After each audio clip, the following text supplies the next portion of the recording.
जय हिंद मेरे प्यारे बच्चों। कक्षा 9 के जितने भी मेरे प्यारे बच्चे 2026 में वार्षिक परीक्षा देंगे, 2026 में आपकी वार्षिक परीक्षा होनी है। और जितने भी मेरे नन्हे मुन्ने कक्षा 9 के प्यारे प्यारे बच्चे हैं और 2026 में अपनी वार्षिक परीक्षा देने जा रहे हैं, तो मैं आपको बता दूं कि आपका पेपर कैसा आएगा, पेपर का पैटर्न क्या रहेगा, यानी पेपर में किस तरह के प्रश्न पूछे जाएंगे आपकी वार्षिक परीक्षा 2026 में।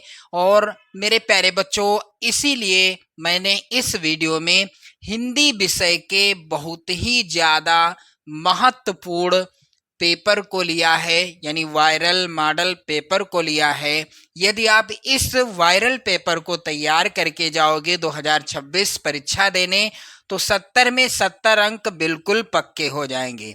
मेरे प्यारे बच्चों, पेपर का पैटर्न क्या रहेगा, किस तरह के प्रश्न आने हैं और कौन कौन से प्रश्न आपको तैयार करने हैं, यही मॉडल पेपर आप तैयार कर लेना, आप अच्छा स्कोर कर लोगे। चलिए ध्यान दें, समय आपको मिलेगा 3 घंटे 15 मिनट का। आपकी वार्षिक परीक्षा में आपको समय कितना मिलेगा? 3 घंटे 15 मिनट का समय मिलेगा। नोट जरूर पढ़ लेना, इसी के अनुसार आपको पेपर हल करना है। प्रारंभ के 15 मिनट परीक्षार्थियों को प्रश्न पत्र पढ़ने के लिए निर्धारित हैं और प्रश्न पत्र 2 खंड में विभाजित है, खंड आ में और खंड बा में। पेपर के कितने खंड हैं? खंड आ और खंड बा, यानी 2 खंडों में विभाजित है पेपर। खंड आ में, यहाँ पर खंड आ होगा, खंड आ में 20 अंक के बहुविकल्पीय प्रश्न दिए गए हैं और खंड बा में 50 अंक के वर्णनात्मक प्रश्न दिए गए हैं। प्रत्येक प्रश्न के सम्मुख निर्धारित अंक भी अंकित हैं। कौन सा प्रश्न कितने अंक का है, इसका भी विवरण दिया गया है। तो मेरे प्यारे बच्चों, खंड आ में 20 बहुविकल्पी प्रश्न आने हैं। प्रत्येक प्रश्न 1 नंबर का होगा और इस तरह से खंड आ होगा कितने नंबर का? 20 नंबर का। और यहाँ पर जो भी प्रश्न हैं इस वायरल मॉडल पेपर में, ये सभी इम्पोर्टेंट हैं आपकी वार्षिक परीक्षा 2026 के लिए। तो एक एक प्रश्न का उत्तर मैं आपको बताऊंगा, आप लोग इन्हें जरूर तैयार कर लेना। चलिए, पहला प्रश्न है, इंदुमती है। तो इंदुमती क्या है? इंदुमती हिंदी की प्रथम कहानी है, पहला वाला विकल्प सही होगा। इंदुमती के लेखक कौन हैं? तो किशोरी लाल गोस्वामी। यदि प्रश्न आ जाता है कि इंदुमती के लेखक कौन हैं, तो किशोरी लाल गोस्वामी जी हैं इस कहानी के लेखक, जो कि हिंदी की प्रथम कहानी है। दूसरा प्रश्न है मेरे प्यारे बच्चों, श्री चंद्रावती नामक नाटक के लेखक हैं। श्री चंद्रावती नामक नाटक के लेखक कौन हैं? इनमें से राइट आंसर क्या हो जाएगा मेरे प्यारे बच्चों? इसका राइट आंसर हो जाएगा चौथा विकल्प, भारतेंदु हरिश्चंद्र। श्री चंद्रावती नामक जो नाटक है, इसके लेखक कौन हैं? भारतेंदु हरिश्चंद्र जी हैं। चलिए, अगला प्रश्न है, नूतन ब्रह्मचारी के रचनाकार कौन हैं? ये सभी प्रश्न इंपॉर्टेंट हैं, मैंने आपको बता दिया है, आप इन्हें जरूर तैयार कर लेना, बिल्कुल रट लीजिएगा। नूतन ब्रह्मचारी के रचनाकार कौन हैं? तो यहाँ पर ख वाला ऑप्शन सही होगा, बाल कृष्ण भट्ट। चलिए, अगला प्रश्न है, 100 अजान एक सुजान के लेखक कौन हैं? तो मेरे प्यारे बच्चों, 100 अजान एक सुजान किसकी रचना है? यहाँ पर भी दूसरा वाला ऑप्शन सही होगा, बाल कृष्ण भट्ट जी की रचना है।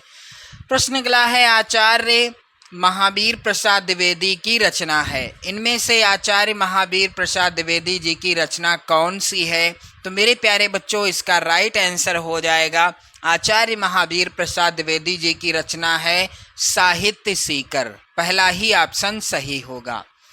अगला प्रश्न है, आलखंड का दूसरा नाम क्या है? तो आलखंड का दूसरा नाम है परमाल रासो। पहला ही ऑप्शन सही हो जाएगा।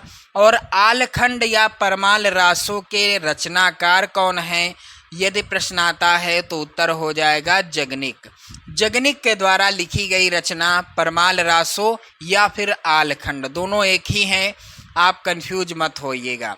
चलिए अगला प्रश्न है यहाँ पर प्रश्न संख्या 7। तुलसीदास की रचना नहीं है।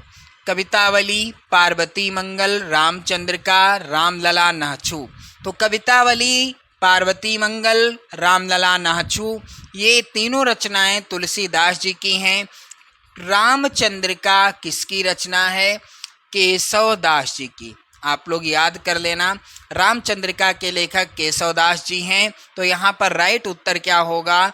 गा वाला ऑप्शन सही होगा, क्योंकि तुलसीदास जी की रचना रामचंद्रिका नहीं है।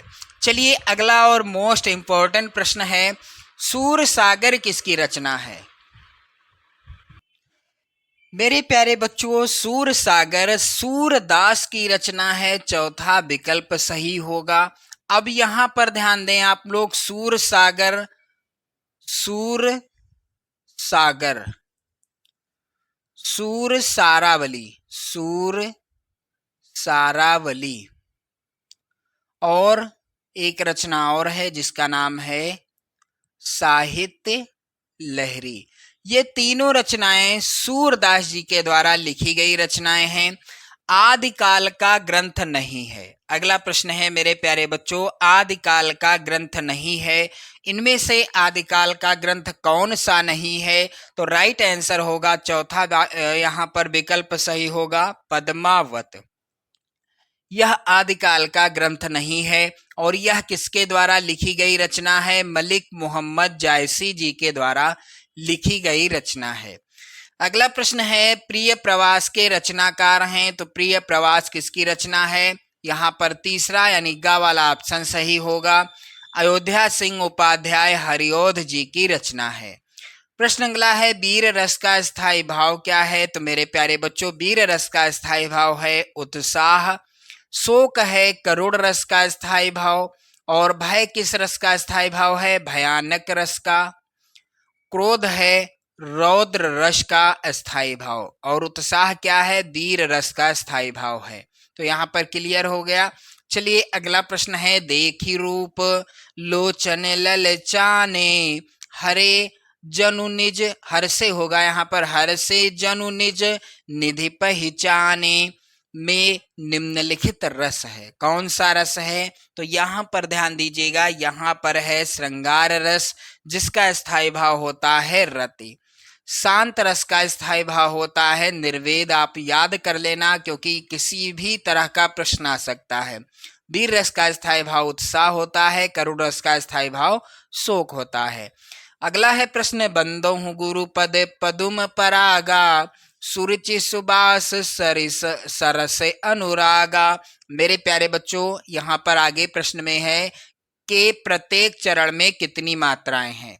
तो ये है क्या? ये जो उदाहरण है ये है चौपाई छंद, और चौपाई छंद के प्रत्येक चरण में 16 मात्राएं होती हैं, 16 मात्राएं होती हैं चौपाई छंद में। राइट आंसर हो जाएगा यहाँ पर पहला ही ऑप्शन। अगला प्रश्न है, तरनी तनुजा तट तमाल तरवर बहुछाये में अलंकार है। तो मेरे प्यारे बच्चों, यहाँ पर ध्यान देना आप सभी लोग, इसका राइट आंसर क्या हो जाएगा? तो जहां पर एक वर्ण या अक्षर, जहां पर एक वर्ण या एक अक्षर एक से अधिक बार आता है वहां पर होता है अनुप्रास अलंकार।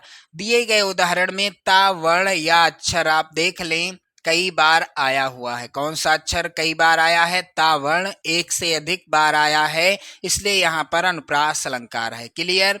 यथाशक्ति का समास विग्रह क्या है? तो शक्ति प्लस अनुसार, पहला ही ऑप्शन सही होगा। माता पिता दिन रात आदि के बीच किस विराम चिन्ह का प्रयोग हुआ है? तो यहाँ पर ध्यान दें, ये जो चिन्ह है, ये इस चिन्ह को क्या कहते हैं? इसे योजक चिन्ह कहते हैं। यहाँ पर तीसरा वाला ऑप्शन सही होगा। मेरे प्यारे बच्चों, माथा शब्द का तद्भव रूप क्या होगा? तो माथा शब्द का तद्भव रूप क्या हो जाएगा? मस्तक हो जाएगा। यहाँ पर दूसरा वाला विकल्प सही होगा। चलिए अगला प्रश्न है, अज्ञान का विलोम शब्द है, तो अज्ञान का विलोम शब्द क्या हो जाएगा? अज्ञान का विलोम शब्द ज्ञान हो जाएगा और ज्ञान का विलोम शब्द क्या हो जाएगा? अज्ञान हो जाएगा। अगला प्रश्न है मेरे प्यारे बच्चों, कमल, राजीव, जलज, नलिन आदि कहलाते हैं। तो ये सभी क्या हैं? पर्यायवाची शब्द हैं। चौथा वाला ऑप्शन सही होगा। प्रश्न अगला है, महाशयः का संधि विच्छेद बताइए। तो महाशयः का संधि विच्छेद हो जाएगा चौथा ऑप्शन, महान प्लस आशयः। इसके बाद आप देखेंगे खंड बा, जिसमें प्रश्न आएंगे 50 नंबर के, और इन सभी प्रश्नों का उत्तर आपको अपनी कॉपी पर लिखना होगा। तो चलिए मेरे प्यारे बच्चों, यहाँ पर प्रश्न संख्या 21 का है, निम्नलिखित गद्यांशों में से किसी एक के नीचे दिए गए प्रश्नों के उत्तर दीजिए। पहला गद्यांश है, मोटर चली गई, बूढ़ा कई मिनट तक मूर्ति की भांति निश्चल खड़ा रहा। संसार में ऐसे मनुष्य भी होते हैं जो अपने आमोद प्रमोद के आगे किसी की जान की परवाह नहीं करते। शायद इसका उसे अब भी विश्वास ना आता था। सभ्य संसार इतना निर्मम, इतना कठोर है, इसका ऐसा मर्मभेदी अनुभव अब तक ना हुआ था। वह उन पुराने जमाने के जीवों में था जो लगी हुई आग को बुझाने, मुर्दे को कंधा देने, किसी के छप्पर को उठाने और किसी कलह को शांत करने के लिए सदैव तैयार रहते थे। मेरे प्यारे बच्चों, यहाँ पर ध्यान देना आप सभी लोग, ये जो है गद्यांश, क्योंकि पहला है प्रश्न, उपर्युक्त गद्यांश का संदर्भ लिखिए। तो ये गद्यांश लिया गया है किस पाठ से? मेरे प्यारे बच्चों, ये गद्यांश लिया गया है मंत्र शीर्षक कहानी से, और इस कहानी के लेखक हैं मुंशी प्रेमचंद जी। और इसी तरह से जो प्रश्न आएंगे गद्यांश पर आधारित, इन सभी प्रश्नों का उत्तर आपको करना होगा।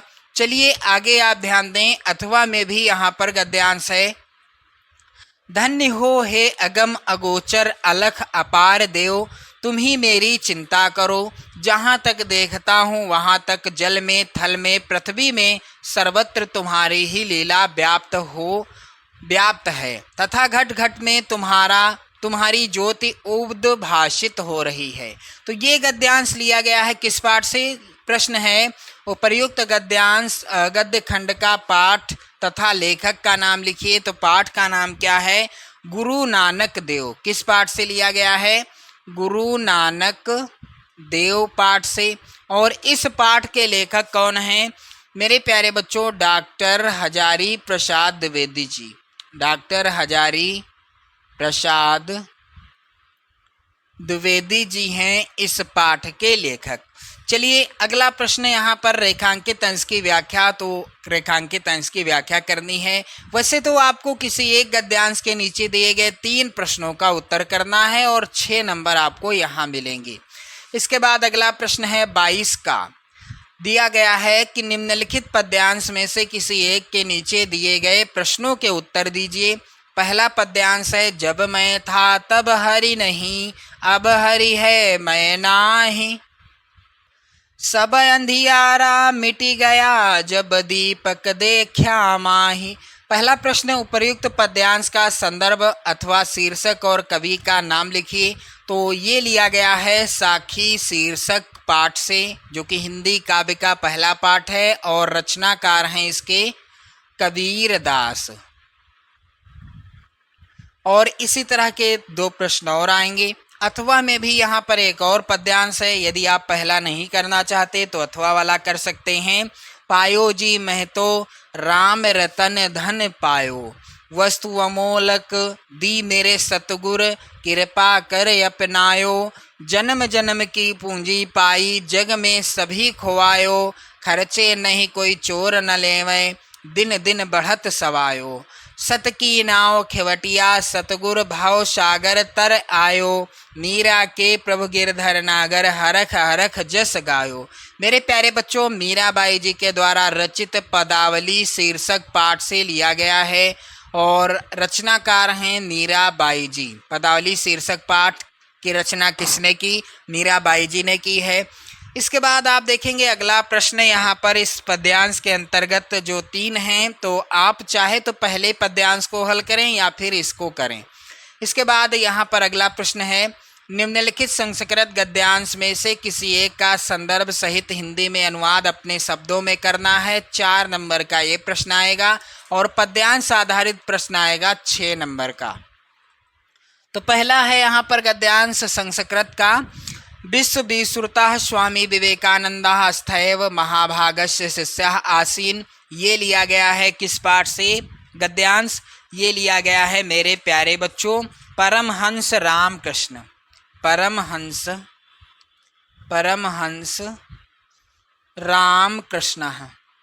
रामकृष्ण शीर्षक पाठ से। अथवा आप अथवा वाला गद्यांश हल कर सकते हैं। तो अथवा वाला है श्री कृष्णस्य जन्म भद्र पद मासस्य कृष्ण पक्षस्य अष्टाम्याम तिथो मथुरायाम अभवत। ये लिया गया है किस पाठ से? कृष्णा गोपाल नंदना शीर्षक पाठ से।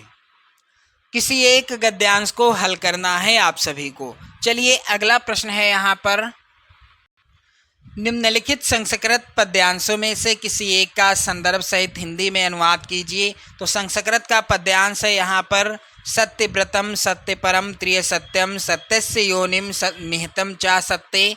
ये जो है मेरे प्यारे बच्चों लिया गया है पहला ही पाठ संस्कृत खंड का वंदना शीर्षक पाठ से। और अथवा में है चक्षुषा मनसा वाचा कर्मणा चा चतुर्विधम। ये किस पाठ से लिया गया है मेरे प्यारे बच्चों? सुभाषितानि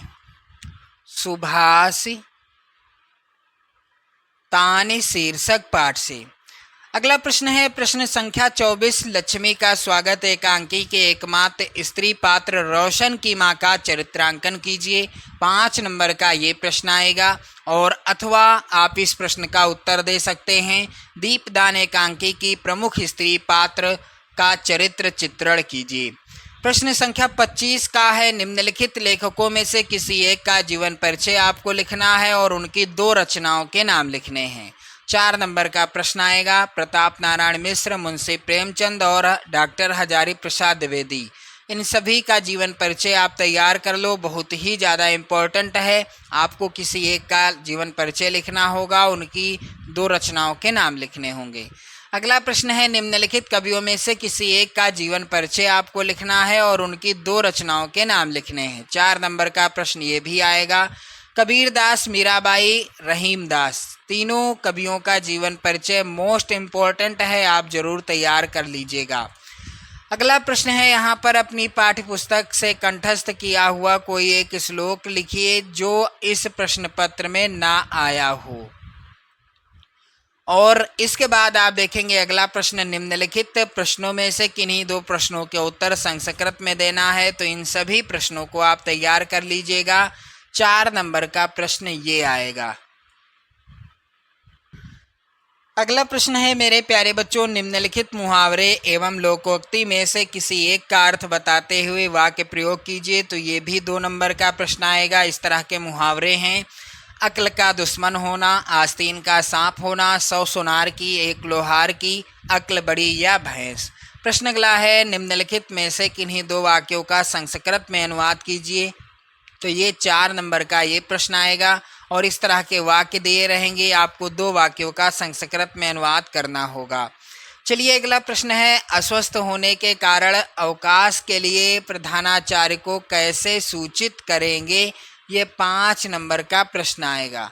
और साथ ही या फिर आप अथवा वाले प्रश्न को कर सकते हैं प्रधानाचार्य को पत्र आकस्मिक अवकाश हेतु, अवकाश होगा यहाँ पर आकाश लिखा है, अवकाश हेतु एक प्रार्थना पत्र लिखिए जिसमें 2 दिन का अवकाश मांगा गया हो। तो इसी तरह का पेपर आएगा 2026 में। आप लोग शेयर कर दें इस वीडियो को। और इसी तरह से वार्षिक परीक्षा की धुआंधार तैयारी करने के लिए आप चैनल के साथ बने रहें। जय हिंद।